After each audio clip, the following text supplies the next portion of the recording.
How's it going, everybody? Vermont Tool Company. We're back and excited to show you a Milwaukee Packout. This is the top of the Milwaukee Packout. So usually below that you would have your 2-drawer, 3-drawer, and your rolling base. So this is the one that goes pretty much on the top, and then on top of this you can have your workspace. So they have like a little table that you can put onto there for doing writing and stuff like that on the job site. Really great unit. To unplug it from all the rest of the units, you just push right here and it releases the little plastic tab right here. So like in here, it would just slide right in there, keep it locked into place. Speaking of locks, you can put a padlock right there, so that way that doesn't get stolen, doesn't get busted into while you're working on the job site, leaving your tools. Nice industrial latches. Really like those. Great handle, so that way then you can carry it around at the job site. On the side we got enforced aluminum steel right here to enforce that, so that way then you can keep stacking up on top.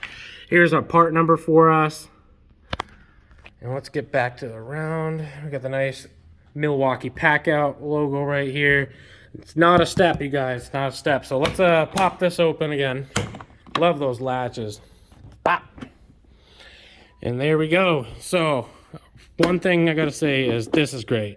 This is a must-have. I wish that they actually sold these separately. So this has got 2 latches on the side, and we open that up, and that's where you can put all your drill bits, all of your adapters, screws, miscellaneous stuff you can put in there. Right underneath that you got 3 large trays right here. This fits right up on top. Same with this one, you get just a nice big long one.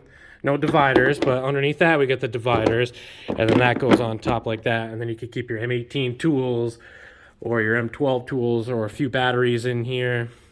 So this is waterproof and dust resistant, so you can see up here that we have a nice piece of plastic in here, or molded rubber within the plastic. So then that pushes down, and then when you latch these, that's what pushes down and makes it waterproof. So we got these available at vermonttoolcompany.com. Same with all the other packouts, like the top that I was talking about. Take a look on vermonttoolcompany.com.